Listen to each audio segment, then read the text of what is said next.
I'd love to give you an overview on the Walcom range of spray guns. These are the three we would use for interior refinishing, either on site or in a workshop, because they're all quite low air demand guns. There are other models which are widely used in the automotive sector, but I'm not going to talk about those ones just for the purposes of this video. In no particular order, I'm going to start with the Ego 190. This is a mini gun which only requires 5 CFM, which is hardly any air to run. It's very lightweight. It comes with a digital pressure regulator which has a quick release option. So once you have set your pressure on the gun, you can remove the digital gauge and not get it covered in overspray.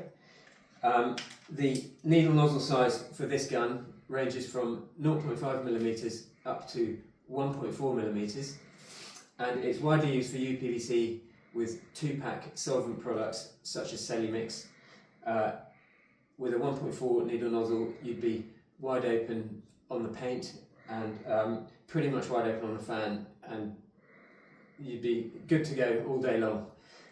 You can fit the PPS adapter for a 3M disposable cup system or any other disposable cup system.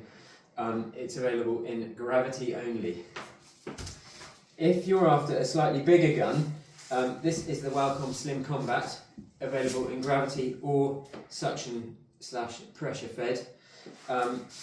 Because it's a bigger gun, you have it takes a bit more air. This would consumes around 9 CFM at 29 psi or 2 bar at the inlet, so it's perfectly matched to a Gentling compressor. This particular model is a magnesium body with a Kevlar casing, which actually makes it feel really warm in your hand. Strange to say that, but it's just different to the aluminium version, which I'm going to come on to.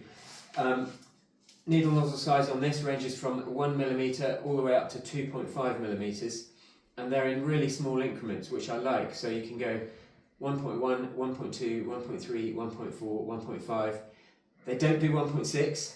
Then it goes 1.7, 1.9, 2.2 I think, and then 2.5. So you've got a really good range of choice there to get the right flow coming through the gun. And again, you can put different PPS adapters and use different cup systems on these, or if you prefer the pressure fed option, that could go to a low pressure pump or a pressure pot, or you could fit our pressure assist cup on here, which I'll talk about later. So these have an optional pressure gauge. This you could fit the digital gauge onto here, but normally they come with a standard gauge actually. But we upgrade them to this aluminium pressure regulator, which is really nice to adjust, and it's pretty good value. The last one of these options is the Walcom Slim X-Lite.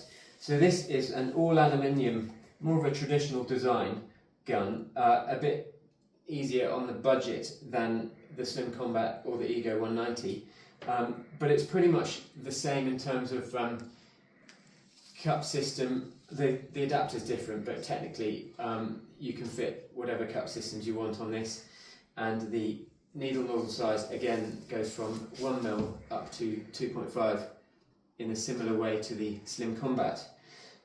Again, this is available in gravity or suction and pressure fed, and we're showing one here with the regulator attached.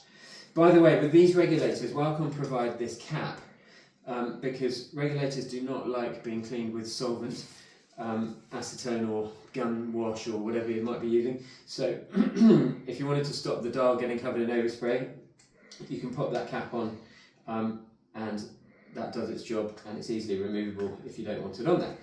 Just while we're talking about needle nozzle sizes and sets, Walcom give you in a needle nozzle set not only the nozzle and the needle, but also the air cap.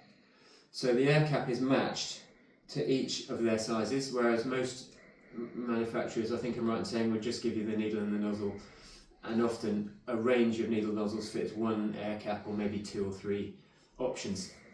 So Walcom have a specific air cap for each needle nozzle, which I really like. It just shows that they've done their R&D really well. So that's an overview of all of those. Next we're going to talk about the pressure assist modification.